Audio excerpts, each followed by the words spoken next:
Tere päevast! Siin on Estonia teater.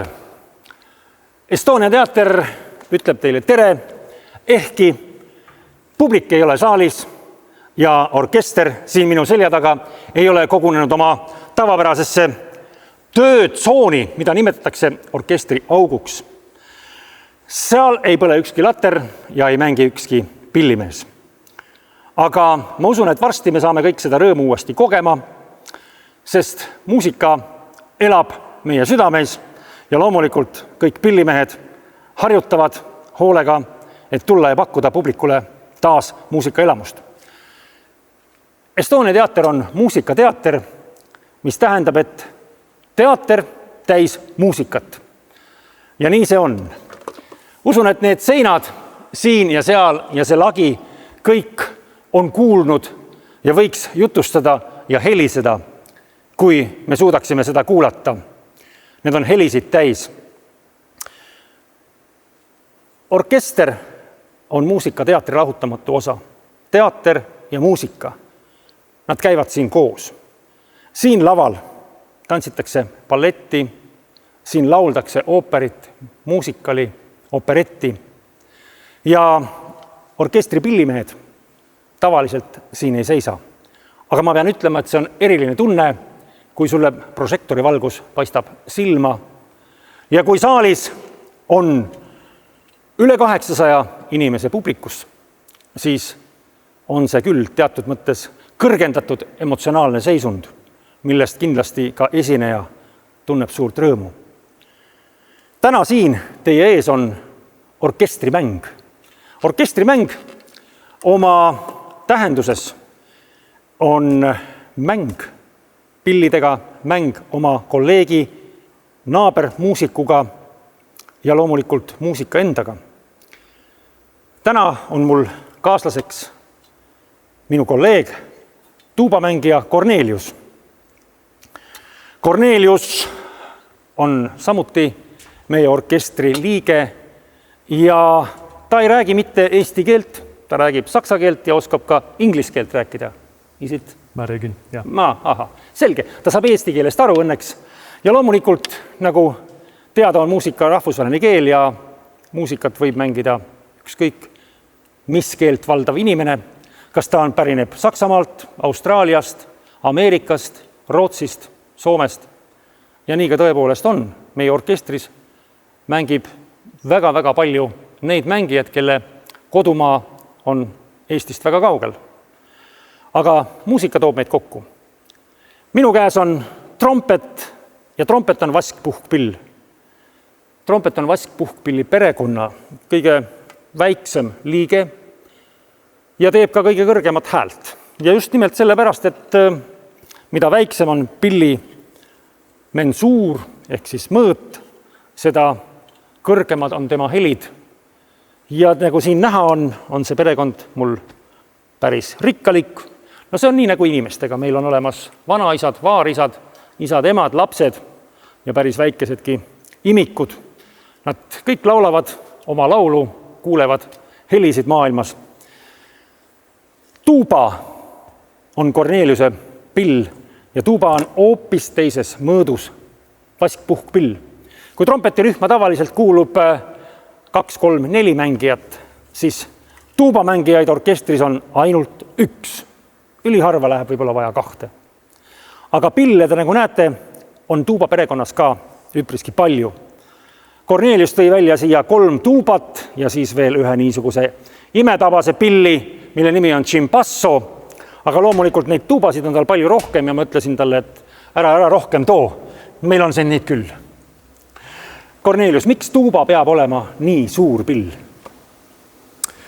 Well, the tuba should be that big because it plays very low notes and supports the orchestra. Tuuba peab olema sellepärast nii suur pill, et ta mängib väga madalaid noote ja ta toetab sealt altpoolt orkestrit. Kas sa mängid meile mõned madalad noodid? Yes. Yes. Kuulame, millised on madalad noodid.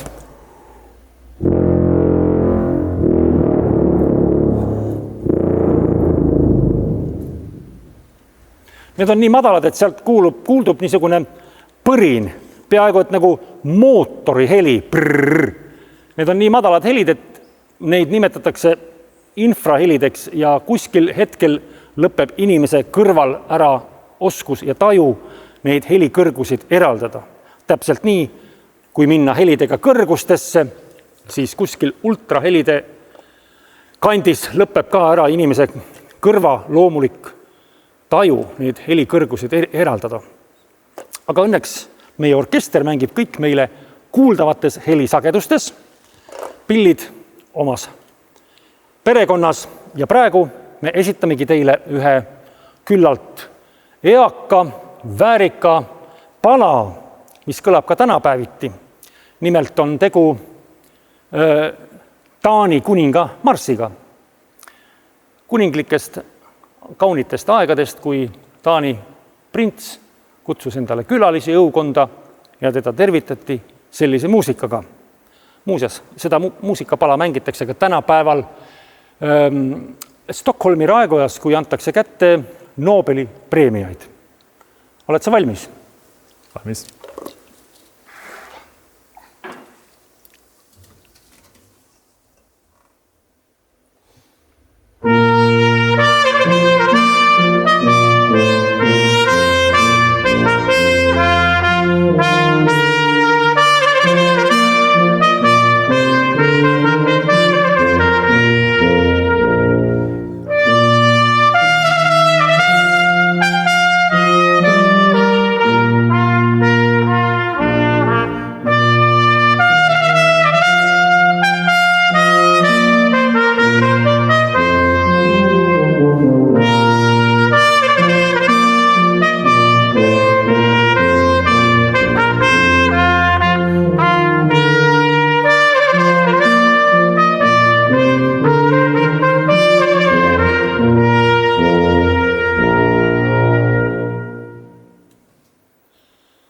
Kui lärmakad vaskpillihelid vaibuvad, saabub vaikne muusika. Seda nii orkestris kui ka siin laval. Minu kolleeg, vestluskaaslane, pillimängija Henno, tema käes on hoopis teistsugune pill, kui on trompet või kornet. See on keelpill. Keelpille on muusikateatri orkestris väga palju. Kui võrrelda näiteks vaskpuhkpillidega, kus trompetirühmas oli 2 või 4 või 1 tuubamängija, siis selle vastukaaluks on keelpillimängijaid päris mitmekümneid. Keelpillidel on ka suuremaid ja väiksemaid perekonnaliikmeid.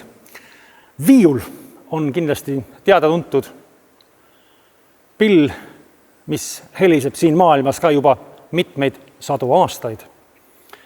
On väiksemaid ja suuremaid pille, viiuleid, on altviiulid, on tšellod, on violodagambad, on kontrabassid.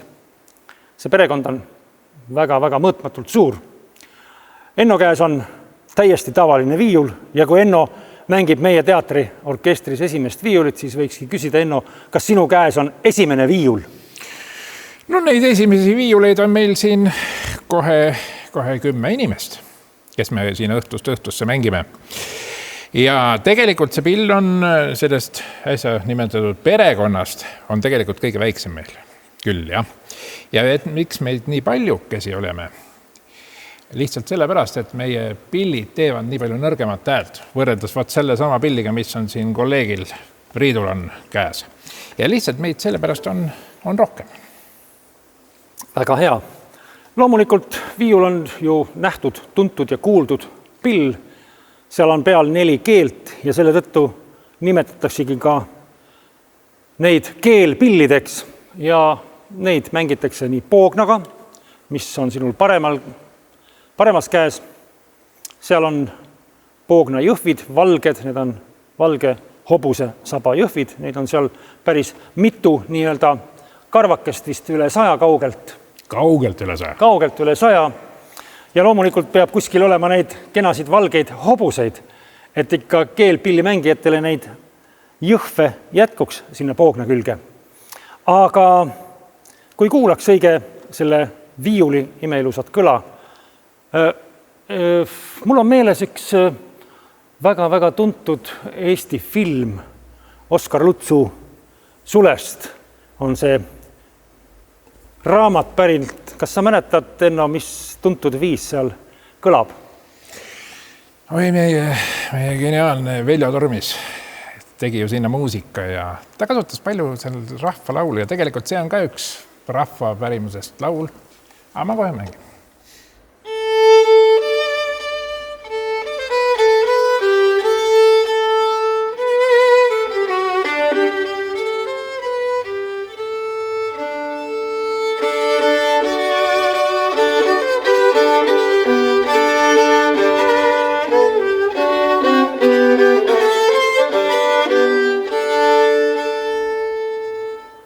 Meie elu on siin ilmas. Meie elu on siin ilmas. Täpselt nii. On see meie elu siin ilmas, et mina hoian sinuga 2 meetrist distantsi. Siin laval me ei ole vist koos nii lähedal ega nii kaugel olnud. Kui orkester tavaliselt mängib, siis viiulirühm istub siin kuskil ees ja loomulikult trompetid on kaugemal oma lärmaka häälega ja loomulikult kostavad nad sellegi poolest üle terve orkestri. Aga me ei ole sinuga siin koos mänginud ja mul on väikene eksperiment. Ma mängin ühte tuntud lugu ja seda lugu on mängitud ka meie teatris. Nimelt see on ühest ooperist. Ma isegi ei hoiata, mis ooperist see on. Ma hakkan mängima ja siis sa leiad mõtte ja leiad ka selle loole nii-öelda nimetuse ja mängi minuga kaasa. Oled nõus? Proovime. Seda nimetatakse natukene ka improvisatsiooniks.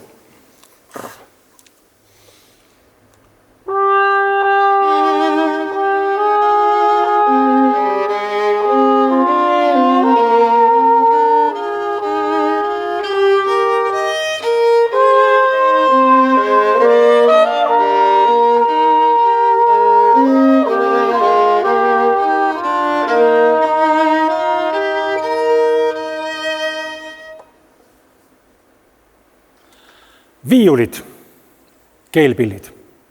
Nende perekond on suur. Nii, nagu me mainisime, on nüüd ka näha siin üks natukene suurem esindaja. Selle pilli nimi on cello. Violinocello, nii nagu Itaalias noodi kirjas seda pilli märgitakse ja see pill on ka ajalooliselt väga-väga kaugele ulatuvate juurtega. Mängiti juba sadu ja sadu aastaid tagasi. Pilli nimi on natukene muutunud. Kõik võimalikud viola takambad, mis olid ka eri suurustega, mida mängiti põlvede vahel hoides. Tänapäevasemal cellol on siia terava otsaga metall jalg alla kasvanud ja see terav ots toetatakse vastu maad selleks, et pill ei libiseks käest ära.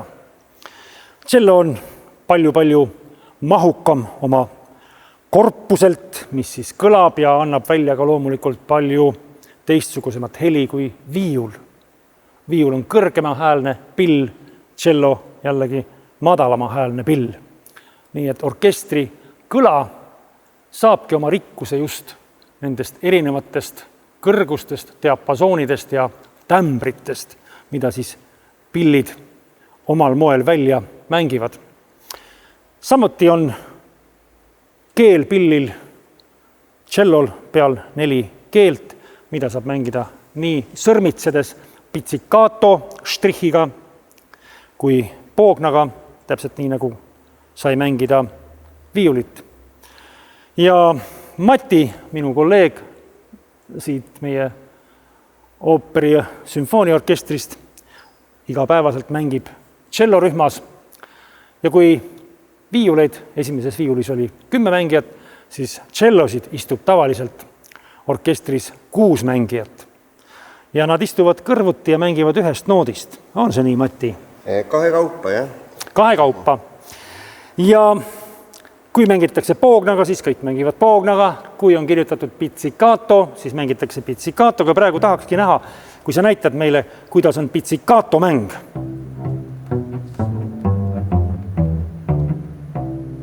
See on pizzicato.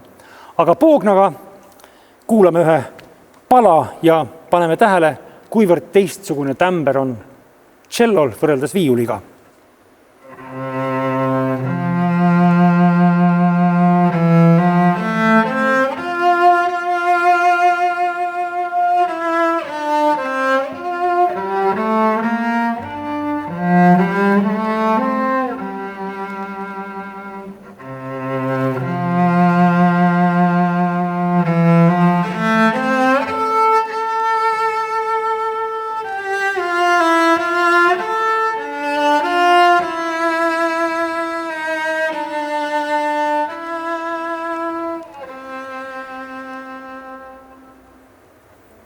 Väga kena.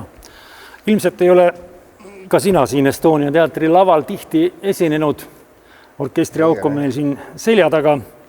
Aga teeksin sulle ka ühe väikese väljakutse mängida koos duetti, mida me ei ole tihti teinud, kui panna jällegi kokku kõlama vask, puhk, pill, trompet, õigemini kornet ja tšello.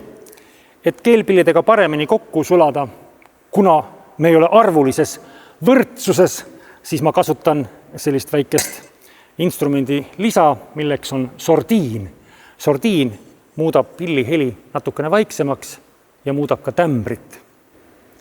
Aga seda pala, mida me mängime, Mati alustab ja see on Georges Bizet ooperist Carmen Habanera.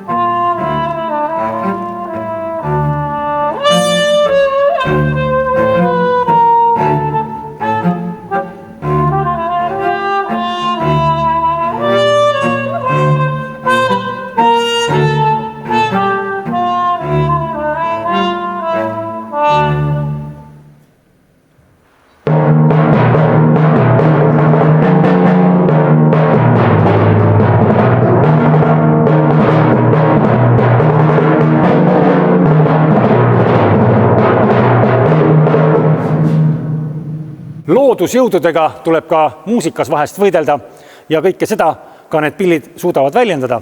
Aga löökpille mängis meile Anto ja ma praegu ootangi Antot siia lavale. Anto, sealt sa tuledki. Nii, hoiame 2 meetrit on distantsi, sinu pill on seal, minu pill on siin. Aga ma küsin kõigepealt, mis pille ja milline see löökpillide perekond üleüldse seal sügavas orkestriaugus välja näeb? Oi, neid pille on seal palju, aga osa ma tõin siiski siia lavale näha ja minu ees seisab praegu kellamäng ehk itaalia keeles campanelli. Ja mul tuligi üks vahva mõte, et natukene harjutada neid orkestripartiisid, mida me loodetavasti varsti jälle mängima hakkame ja ma palusin ka, et Priit mängiks minuga kaasa ühte duot. Ja see pala on?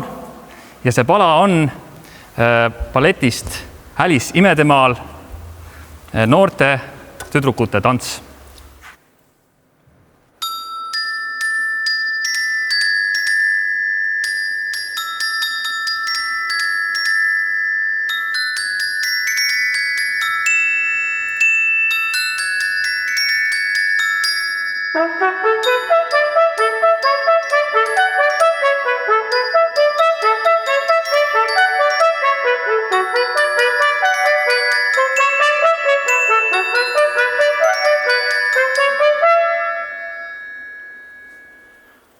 Nii see kõlas.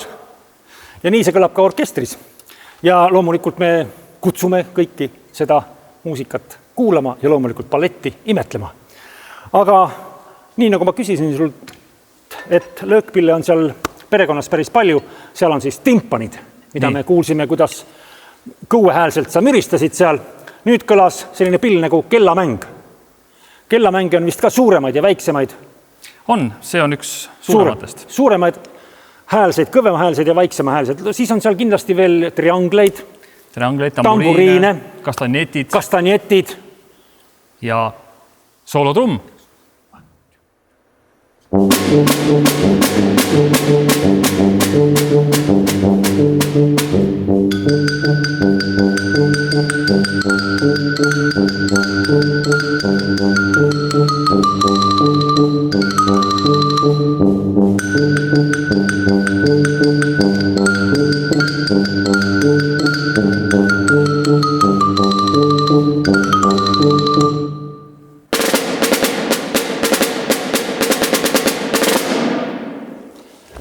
See oli orkestrimäng Estonia teatri laval ja loomulikult ootame teid kõiki kaasa mängima nii orkestrile kui meie etendustele. See pala, mis kõlas, oli Aram Hatšaturiani Mõõkade tants ja seda pala kuuleb ka meie teatris balleti etendusel Alice Imedamaal. Tere tulemast ja peatse kohtumiseni! Olge terved!